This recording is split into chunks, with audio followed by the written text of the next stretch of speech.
2025 के अंदर electric vehicle segment के अंदर ये 5 कंपनियां टॉप 5 पर रही। कभी कोई नंबर 1 पे था, कभी कोई नंबर 1 पे था, मतलब नंबर 1 की पोजीशन भी चेंज हो रही थी। ओवरऑल बात करें तो 1 to 5 के अंदर पोजीशन कई बार चेंज हुई, बट जो टॉप 5 रही वो यही कंपनियां रही। वो कौन सी है? बजाज, टीवीएस, एथर, हीरो वीडा और ओला इलेक्ट्रिक। तो मेरा ऐसा मानना है 2025 में जितने इलेक्ट्रिक स्कूटर सेल हुए हैं अभी तक, उसके अंदर 80% जो सेल्स हुई है वो इन्हीं स्कूटर्स की हुई होगी या फिर इन्हीं कंपनी की हुई होगी। आप में से भी कई सारे लोगों ने इसी कंपनी के स्कूटर लिए होंगे या फिर लेने का प्लान कर रहे हो, तो उनके माइंड में भी यही कंपनियां चल रही होगी। तो आज हम यही बात करने वाले हैं कि जो टॉप 5 इलेक्ट्रिक व्हीकल कंपनियां हैं, इनमें से 2026 के अंदर कौन सी कंपनी के ऊपर भरोसा किया जा सकता है, कौन सी कंपनी किस चीज के अंदर ज्यादा परफेक्ट है। तो आज हम बात करेंगे इन 5 पॉइंट के ऊपर। पहला होगा प्रोडक्ट क्वालिटी को लेके, दूसरा पॉइंट होगा परफॉर्मेंस को लेके, तीसरा पॉइंट होगा आफ्टर सेल सर्विस को लेके, चौथा पॉइंट होगा कि किसको आप कितना ज्यादा यूज कर सकते हो। अगर कोई डिलीवरी पर्सन है जो जोमेटो, स्विगी, ई कार्ट इस जगह काम करता है, तो उन लोगों की यूजिबिलिटी ज्यादा हो सके, ज्यादा किलोमीटर वो चला सके, वैसा स्कूटर कौन सा हो सकता है। साथ में अपन चार्जिंग के बारे में बात कर लेंगे उसी पॉइंट के अंदर। एंड फाइनल पॉइंट पे बात करेंगे अपन बाय बैक के ऊपर कि आपके कितने टाइम के अंदर उसके पैसे वसूल हो जाएंगे। तो सबसे पहले बात करते हैं फर्स्ट पॉइंट के ऊपर, मतलब प्रोडक्ट क्वालिटी के ऊपर। अब प्रोडक्ट की क्वालिटी की बात की जाती है तो यहाँ पे बात की जानी चाहिए यार फाइबर क्वालिटी कौन कैसे यूज कर रहा है, किसकी फिट फिनिश ज्यादा अच्छी है। तो सबसे पहले बात करते हैं जिसकी फिट फिनिश इतनी ज्यादा अच्छी नहीं है अभी तक भी, वो है ओला इलेक्ट्रिक, जिसकी फिट फिनिश इतनी ज्यादा अच्छी आपको नहीं देखने को मिलती है। एंड उसके बाद जिसकी फिट फिनिश ज्यादा अच्छी नहीं है, वहां पे हम रख सकते हैं एथर एनर्जी को। फिर उसके ऊपर अपन बात करें तो वहां पे हम रख सकते हैं टीवीएस को। फिर उसके ऊपर बात करें तो वहां पे आ जाती है वीडा, जिसकी फिट फिनिश क्वालिटी काफी बेटर है। बट अगर टॉप नॉच की बात करें तो top notch fit finish quality जो है वो ऑफर करती है बजाज अपनी चेतक के अंदर। फिर आते हैं परफॉर्मेंस के ऊपर कि परफॉर्मेंस कौन सी कंपनी ज्यादा अच्छी प्रोवाइड कर रही है। तो सबसे बॉटम में जो है ना, जिसकी परफॉर्मेंस ज्यादा अच्छी नहीं निकल के आ रही है, वो है बजाज, क्योंकि मोटर पावर थोड़ी आपको डाउन देखने को मिलती है, जिसकी वजह से टॉप स्पीड भी ज्यादा अचीव नहीं हो पाती है। इन रेंज रियल वर्ल्ड में जाके लगभग 100 किलोमीटर के आसपास मिलती है। कुछ मॉडल्स जिसके अंदर आपको बैटरी पैक ज्यादा मिलता है, वहाँ पे आपको 115 120 तक भी मिल जाती है। तो रेंज जो डिपेंड करता है आप कौन सा बैटरी पैक ले रहे हो। बाकी अगर टॉप स्पीड और मोटर पावर की बात करें, इनिशियल टॉर्क की बात करें, पिकअप क्वालिटी की बात करें, तो वहाँ पे हम बजाज को 5th नंबर पे रख सकते हैं। फिर उससे ऊपर आता है टीवीएस का iQube, जिसकी आपको प्रोडक्ट क्वालिटी तो अच्छी मिलती है लेकिन परफॉर्मेंस क्वालिटी वैसी नहीं मिलती जैसी हम आज की डेट में एक्सपेक्ट करते हैं एक इलेक्ट्रिक स्कूटर से। क्योंकि यहाँ पे भी आपको जो पिकअप है, इनिशियल पिकअप है, वो इतना बेटर नहीं मिलेगा जैसा अदर ब्रांड प्रोवाइड कर रही है। उसके ऊपर आती है हीरो की वीडा। अब वीडा में आपको टॉप स्पीड तो अच्छी मिल जाती है, इनिशियल टॉर्क भी ठीक ठाक मिल जाता है, बट अगर आप एक ड्रैग रेस करो तो ड्रैग रेस में मुझे लगता है कि इससे ऊपर जो 2 कंपनियां बताने वाला हूं मैं, उनसे ही पीछे ही रहेगी। हाँ, मोटर पावर जरूर 6 किलो वॉट की मिलती है, उसकी वजह से top speed 90 kilometre per hour तक की भी देखने को मिल जाती है, बट 0 to 40 जाने में ये थोड़ा टाइम लेती है, लगभग 4 सेकंड के आसपास। एंड फिर आती है एथर एनर्जी। अभी एथर एनर्जी के अंदर आपको मोटर पावर भी अच्छी मिल जाती है, टॉप स्पीड भी आपको अच्छी खासी मिल जाती है। हाँ, रिस्टा सीरीज के अंदर आपको वो परफॉर्मेंस नहीं मिलेगी जो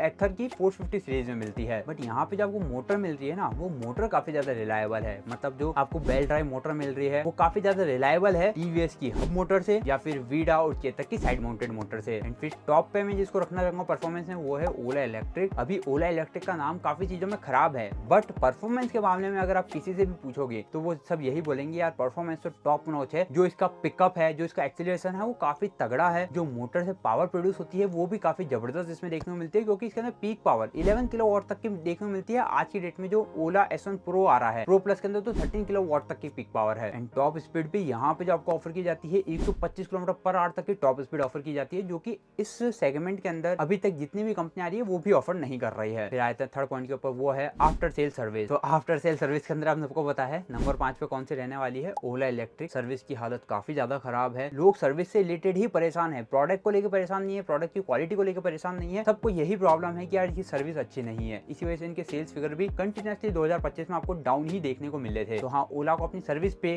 काम करना चाहिए और काफी ज्यादा फोकस्ड होकर काम करना चाहिए। और उसके बाद अगर जो 4th नंबर पे अगर किसी को मैं रखना चाहूंगा सर्विस के ऊपर, तो वो है बजाज। अब ऐसा इसलिए कह रहा हूँ क्योंकि मैंने जितना फीडबैक मेरी सिटी में भी सुना है कि यार एक बार एक स्कूटर को 1-1.5 महीने तक वहां पे रख लिया और सर्विस टाइमली नहीं कर पाए, तो इसलिए मैं इसको बजाज को हम कह सकते हैं कि यार ये 4th नंबर पे है। फिर उसके ऊपर आती है सर्विस के मामले में टीवीएस। आफ्टर सेल सर्विस अच्छी है, बट इतनी अच्छी नहीं है, उसको और बेटर किया जा सकता है। जितनी कंप्लेंट्स आ रही है, जितने लोग सर्विस के बारे में बोलते हैं कि यार सर्विस के अंदर और इंप्रूवमेंट करना चाहिए, टीवीएस की भी सर्विस थोड़ी थोड़ी डाउन होती जा रही है, तो मुझे लगता है टीवीएस को इसके अंदर थोड़ा सा इंप्रूवमेंट करना चाहिए। सेकंड नंबर पे एथर एनर्जी। अभी एथर एनर्जी की आफ्टर सेल सर्विस वैसे तो अच्छी है, बट कहीं कहीं किसी किसी सिटीज के अंदर आपको सर्विस अच्छी नहीं देखने को मिलती है। इसके वीडियोस भी काफी सारे बाहर आते हैं कि यहाँ पे इतने सारे स्कूटर्स खड़े हैं, अपॉइंटमेंट ले लिया फिर भी सर्विस नहीं हो पा रही है, बट ये डीलर के थ्रू काम करते करते हैं तो हो सकता है आपकी सिटी में अच्छी हो, दूसरी सिटी में अच्छी ना हो। एंड फर्स्ट नंबर पे मैं रखना चाहूंगा वीडा को। देखो वीडा मैंने जितना यूज किया है, मैंने जितनी बार सर्विस करवाई है, मेरे चैनल पे भी अगर आप सर्विस से रिलेटेड वीडियोस देखोगे वीडा के, तो वहां पे मैं सेटिस्फाइड देखने को मिलूंगा। एक दिन के अंदर मेरी व्हीकल की सर्विस हो जाती है, कोई भी प्रॉब्लम आती है तो 1-2 दिन 3 दिन के अंदर सॉल्ट आउट कर देते हैं और काफी फास्टली सर्विस करके और आपको व्हीकल वापस प्रोवाइड भी कर देते हैं। हाँ, अगर आपकी बैटरी ही डेड हो जाए तो मुझे लगता है 2-2.5 महीने लग सकते हैं। तो सर्विस पॉइंट के ऊपर बात होगी। बाकी सर्विस आपकी सिटी में कैसी है वो आप अपने नियरेस्ट सर्विस सेंटर जाके चेक कर लेना, जो भी आप कंपनी का लेना चाहते हो,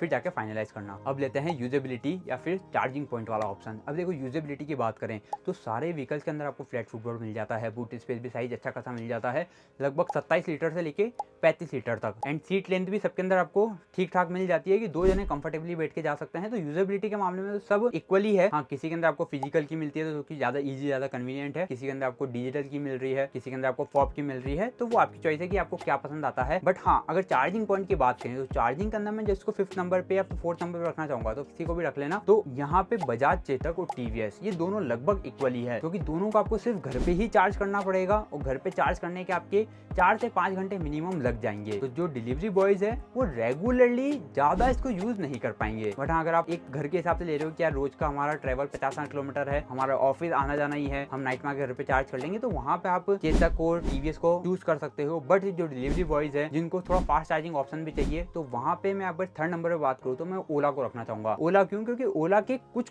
फास्ट चार्जर्स आज अवेलेबल है। हाँ, सारी सिटीज में नहीं है, ये एक ड्रॉबैक है जिसके ऊपर मुझे लगता है ओला को इस पे भी काम करना चाहिए कि फास्ट चार्जर नेटवर्क सेटअप करे अच्छे से। क्योंकि स्कूटर बेचते टाइम तो आप बोल ही रहे हो कि हमारा स्कूटर फास्ट चार्जिंग सपोर्ट करता है, आप ओला के फास्ट चार्जर से जल्दी चार्ज कर सकते हो, 1 घंटे के अंदर आप फुल चार्ज कर लोगे। बट वो चार्जर्स अवेलेबल नहीं है। बट मेट्रो सिटीज के अंदर आप अगर ले रहे हो, डेली यूज के हिसाब से आप ज्यादा किलोमीटर चलाना चाहते हो, तो अच्छी रेंज भी ओला प्रोवाइड करता है और यहाँ पे आपको फास्ट चार्जिंग ऑप्शन भी कुछ सिटीज के अंदर प्रोवाइड करता है। फिर उसका अगर 2nd नंबर में इसको रखना चाहूंगा तो वो है हीरो वीडा। बेनिफिट क्या है वीडा के अंदर? एक बैटरी घर पे चार्ज हो रही है, एक बैटरी से आप पूरा ट्रेवल कर सकते हो, फिर वापस आके दूसरी बैटरी व्हीकल में लगा के ट्रेवल कर सकते हो। तो आपका जो चार्जिंग टाइम है वो बच जाएगा, आप डेली ज्यादा किलोमीटर वीडा से चल पाओगे। हाँ, परफॉर्मेंस में थोड़ा सा प्रॉब्लम आती है कि और वो 2 ही मोड काम करते हैं, फिर इको एंड राइड, बट आपका डेली यूजेस ज्यादा हो जाएगा, आप वहां से ज्यादा अर्निंग कर पाओगे अगर आप उसके थ्रू कुछ अर्निंग वाला काम कर रहे हो। तो बाकी वीडा जो है एथर के फास्ट चार्जिंग को भी सपोर्ट करता है, तो उससे भी आप चार्ज कर सकते हो, तो ये थोड़ा आपके लिए इजी हो जाता है। और नंबर 1 पे एथर एनर्जी, क्योंकि एथर एनर्जी ने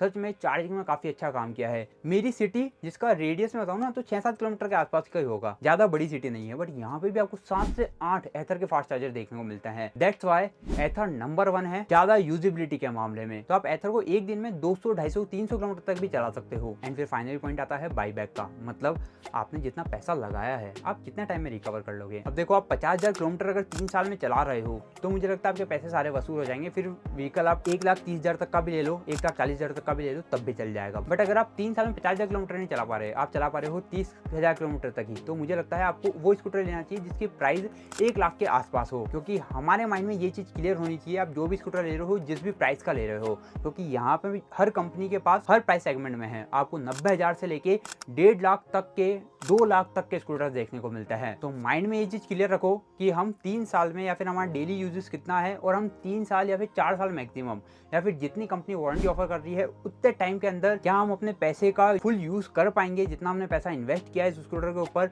उतना हम रिटर्न निकाल पाएंगे। और वो कैसे कैलकुलेट करना है, जितने भी किलोमीटर आप कैलकुलेट कर रहे हो 5 साल में, 3 साल में या फिर 4 साल में, उसको मल्टीप्लाई कर लेना 2.25 रुपीज से। अगर वो वैल्यू आपके स्कूटर की ऑन रोड प्राइस की वैल्यू के इक्वल आ जाए तो वो स्कूटर आपके लिए बेस्ट हो सकता है। तो ये थे देखो 5 पॉइंट जिसको ध्यान में रख के आपको 2026 के लिए एक इलेक्ट्रिक स्कूटर प्लान करना चाहिए। बाकी आपको ये वीडियो कैसा लगा, आपको कितना इन्फॉर्मेटिव लगा है, कमेंट में जरूर बताना। इस वीडियो में काफी ज्यादा मेहनत करी है मैंने, तो इसको हाइप जरूर कर देना।